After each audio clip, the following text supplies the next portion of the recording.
दुनिया की तमाम छोटी और बड़ी खबरों के लिए हमारे चैनल को सब्सक्राइब करना न भूलें और बेल का बटन जरूर दबाएं। मैंने कुरान मजीद में से 26 वो विवादित आयतें जो आतंकवाद को बढ़ावा देती थी उनको हटाकर और कुरान मजीद के जो सूरे थे वो सीरियल से नहीं थे, उनका क्रम संख्या ठीक करते हुए एक नया कुरान मजीद तैयार कर दिया है। मैंने प्रधानमंत्री जी को उसका एक मॉडल भेजा है अपने पत्र के साथ में और उनसे कहा है कि इस कुरान मजीद को सभी मदरसों में और मुस्लिम समाज में पढ़वाए जाने की व्यवस्था सुनिश्चित कराएं और बहुत जल्द ये कुरान मजीद मार्केट में भी उपलब्ध होगा, जो मैंने सही किया है और यही सही कुरान मजीद है। आप देख रहे हैं देश लाइव, देश की आवाज।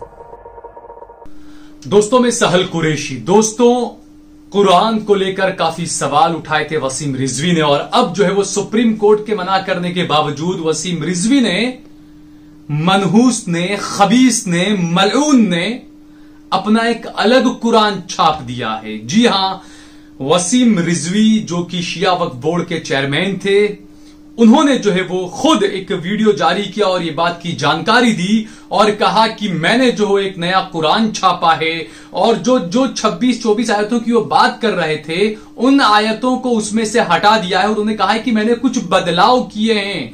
तो आप सोचिए, कुरान शरीफ में, कुरान पाक में बदलाव कर दिया है वसीम रिजवी जैसे मनहूस, खबीस, मलून ने। सबसे पहले सुनते हैं कि वसीम रिजवी ने क्या कुछ कहा है।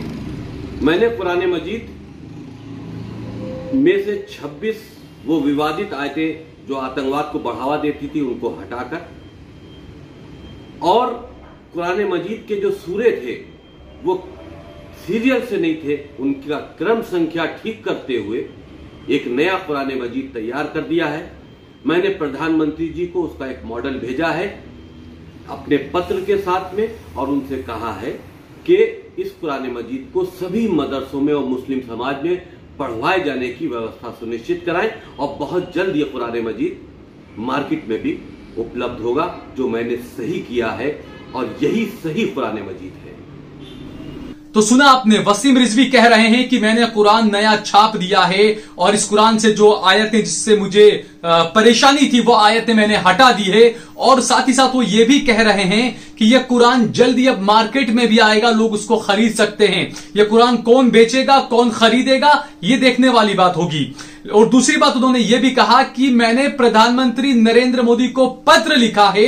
आप इनकी हिम्मत देखिए कि सुप्रीम कोर्ट से इन्हें तमाचा पड़ा, फिर भी अपने मित्र नरेंद्र मोदी को यह पत्र लिख रहे हैं और बोल रहे हैं कि मोदी जी आप सुनिश्चित करें कि मैंने जो कुरान छपवाया है, छापा है, उस कुरान को मदरसों में पढ़ाया जाए।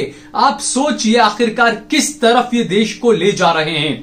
कहां तो आप बात करते थे बड़ी बड़ी, मोदी जी कहते थे कि मैं चाहता हूं कि मुसलमानों के एक हाथ में कंप्यूटर हो, एक हाथ में कुरान हो। तो मोदी जी आप कौन सा कुरान पढ़वाएंगे? आपके मित्र वसीम रिजवी ने जो कुरान में तब्दीली की, जो बदला, उसने जो कुरान छापा, क्या आप वो कुरान पढ़वाएंगे लोगों को? और दूसरा, अब तक वसीम रिजवी की गिरफ्तारी क्यों नहीं हो पाई है? जब पहली मर्तबा उन्होंने इस्लाम के बारे में, कुरान के बारे में जो बातें कही थी, उसके बावजूद भी वो खुले सांड की तरह कैसे घूम रहा है? आखिरकार कैसा कानून है इस देश का? कौन सा संविधान चल रहा है इस देश में?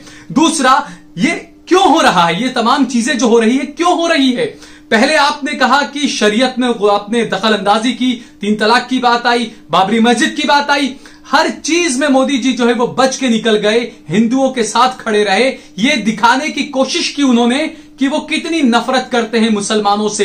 ये हकीकत है, क्योंकि मोदी के कई पुराने इंटरव्यूज आपको जाकर देख सकते हैं। जो गुजरात दंगों के में अंदर, गुजरात दंगों में जो लोग मारे गए थे, उस पर मोदी जी ने यह कहा था कि कुत्ते का एक पिल्ला भी अगर गाड़ी के टायर के नीचे आ जाता है तो दुख हो जाता है। ये कुत्ते का पिल्ले की किसकी बराबरी इन्होंने कुत्ते के पिल्ले से की थी, इस बात को हम समझ सकते हैं। दूसरा, पिछले दिनों जो येती नरसिंहानंद सरस्वती, जो खबीस दूसरा मलून, जिसने इस्लाम के बारे में इतनी ज्यादा जहर अफशानी की, उसके खिलाफ भी कोई कार्रवाई नहीं हुई। क्या पुलिस में इतनी ताकत नहीं है कि गिरफ्तार कर सके? या क्या यह माना जाए कि सरकार का पूरा संरक्षण इस खबीस वसीम रिजवी को मिला हुआ है? येती नरसिंहानंद सरस्वती को मिला हुआ है? क्या यह माना जाए? क्योंकि ऐसा कुछ होता है। आप सोच के देखिए, अगर आज मैं खड़ा हो जाऊं और मैं ये कहूं कि गीता के अंदर ये चीजें मुझे पसंद नहीं है, इसको हटा देना चाहिए, तो आपको क्या लगता है मैं सहल कुरैशी हूं, क्या इसलिए मुझे छोड़ दिया जाएगा? नहीं, अब तक मुझे सलाखों के पीछे फेंक दिया होता अगर ऐसी कुछ बात मैंने कही होती। वसीम रिजवी ने ये बातें कही कुरान पाक पर, और उसके बावजूद खुले सांड की तरह घूम रहा है वो मलून। कोई उसके खिलाफ कोई कानूनी कार्रवाई नहीं हो रही है। हालांकि देश भर में हर जगह पर, अलग अलग जगहों पर जो है वो लोग गए तो उसके खिलाफ एफआईआर करने के लिए, लेकिन पुलिस ने एफआईआर तक नहीं ली। तो आखिरकार कौन सा कानून चल रहा है, कौन से संविधान को हमारे मोदी जी फॉलो कर रहे हैं, ये सवाल उठना तो लाजमी है। बात करें कुरान पाक की, तो मोदी सरकार में मंत्री रही मेनका गांधी ने एक मर्तबा कहा था, और बाकायदा केंद्रीय सलाहकार बोर्ड की शिक्षा की एक मीटिंग हो रही थी, उसके अंदर, उस बैठक के अंदर मेनका गांधी ने खुद कहा था कि जितने भी छात्र छात्राएं हैं उन्हें हफ्ते में 2 मर्तबा कुरान पाक, बाइबल और गीता पढ़ना चाहिए। यह मेनका गांधी ने कहा था, जो बीजेपी की सांसद। तो आप सोचिए कि आखिरकार ये कौन सी बीजेपी है? पहले के जो नेता थे वो तो इस तरह की हरकतें नहीं किया करते थे, लेकिन अब जो है वो किस तरह की हरकतें की जा रही है। दूसरा, ये बात करते हैं हमारे मोदी जी कि हम गांधी के बताए हुए रास्तों पे चलते हैं। गांधी जी जो है वो शांति प्रिय थे, वो शांति का समर्थन करते थे, वो अहिंसक थे। गांधी जी क्या थे, क्या नहीं थे, और उन्होंने कुरान के बारे में क्या कहा था? क्या मोदी जी ये आपको नहीं पता? आप दुनिया भर का ज्ञान लेकर बैठने की बातें करते हैं, क्या आपको नहीं पता कि गांधी की विचारधारा क्या थी कुरान के बारे में? यह था कि एक मर्तबा मौलाना अब्दुल कलाम जो हैं गांधी जी के घर पर पहुंच गए सुबह की नमाज के बाद, और जब उन्होंने देखा तो महात्मा गांधी वहां पर कुरान पाक पढ़ रहे थे। और जब उन्होंने देखा, और खासकर जब महात्मा गांधी ने जब सूरे इखलास की जो आयतें पढ़ी मौलाना अब्दुल कलाम के सामने, तो मौलाना खुद दंग रह गए, उन्हें हैरत होने लगी। और उसके बाद महात्मा गांधी ने मौलाना से कहा कि मौलाना, मैं जब कुरान जो पढ़ता हूं मैं तर्जुमे के साथ पढ़ता हूं, और कुरान पढ़ने के बाद मुझे शांति मिलती है। ये महात्मा गांधी के अल्फाज थे। लेकिन जो हमारे प्रधानमंत्री हैं वो नाटक तो खूब करते हैं कि वो बिल्कुल गांधी के बताए हुए रास्ता पर चल रहे हैं, अहिंसा के रास्ते पर चल रहे हैं। मोदी जी, अगर आप अहिंसा के रास्ते पर चल रहे हैं तो जो आपके लोग जो हिंसक बना रहे हैं, लोगों को हिंसा पैदा करने के लिए जो बयान दे रहे हैं, उनके खिलाफ आप कार्रवाई क्यों नहीं करते? येती नरसिंहानंद के खिलाफ आपने कोई कार्रवाई नहीं की, आपने उफ तक नहीं किया। ये वसीम रिजवी मलून जो है वो जो इतनी बकवास कर रहा था, इसके खिलाफ आपने कुछ नहीं किया। गांधी जी के बारे में यह कहा जाता है कि महात्मा गांधी जब छोटे थे तो मौलाना कादिर अहमदाबादी से उन्होंने कुरान सीखा था, और फारसी और अरबी बेहतरीन जानते थे महात्मा गांधी। मोदी जी, जब जफर सरेसवाला ने एक इंटरव्यू में यह कहा था कि एक मुसलमान जितना जानता है इस्लाम और कुरान के बारे में, उससे ज्यादा नरेंद्र मोदी जानते हैं। तो मोदी जी, अगर आप जानते हैं इस्लाम और कुरान के बारे में, तो आप अभी तक खामोश क्यों बैठे हैं? आप कुछ बोल क्यों नहीं रहे हैं? आपके इशारे पर कार्रवाई क्यों नहीं हो रही है?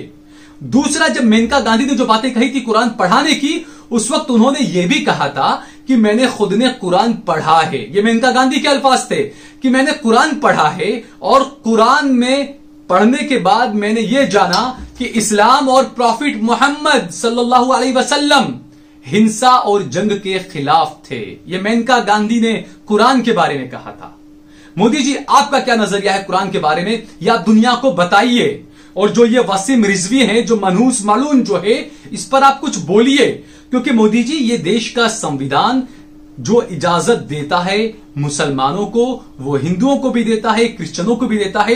इस देश का संविधान ये साफ कहता है कि इस देश के अंदर कोई भी रिलीजन, चाहे 0.1% भी है, या किसी रिलीजन का कोई एक बंदा भी 140 करोड़ की आबादी में अगर कोई एक बंदा किसी और धर्म को पालता है, तो भी उसको इतने ही अख्तियारात, इतना ही अधिकार इस देश पर उसका है जितना एक मुसलमान का और एक हिंदू का है। तो मोदी जी, इतनी सारी बातें आपकी नाक के नीचे हो रही है, आप खामोश बैठे हुए हैं। वसीम रिजवी जैसे मलऊन ने इस तरह से कुरान की अपना दूसरा एक नकली कुरान छपवा दिया, और वो आपको पत्र लिख रहा है कि आप उसको पढ़ाने की इजाजत दीजिए, और आप खामोश हैं। पता नहीं आपको पत्र मिला है या नहीं मिला है, या पत्र मिलने के बाद भी खामोश है, ये एक अलग बात है। लेकिन मोदी जी, इससे आपकी मंशा पर सवाल उठता है, क्योंकि क्या उत्तर प्रदेश में चुनाव आने वाले हैं? क्या इसीलिए इस तरह से ऐसे खबीस, ऐसे मेंढक जो है वो निकलकर बाहर आ रहे हैं, जो इस तरह के बयान दे रहे हैं? मोदी जी, इस बारे में आपको सोचना चाहिए, वरना भाजपा की जो कथनी और करनी जो है वो अब जनता को साफ नजर आने लगी है। दोस्तों, अगर आपको हमारा ये वीडियो पसंद आया हो तो इस पर कमेंट करिए, इसे लाइक करिए, इसे ज्यादा से ज्यादा शेयर करिए, और इस मनहूस, इस मलून, ये वसीम रिजवी की जो ये खबर है इसको ज्यादा से ज्यादा फैलाइए और ज्यादा से ज्यादा इस पर लानत मलानत करिए।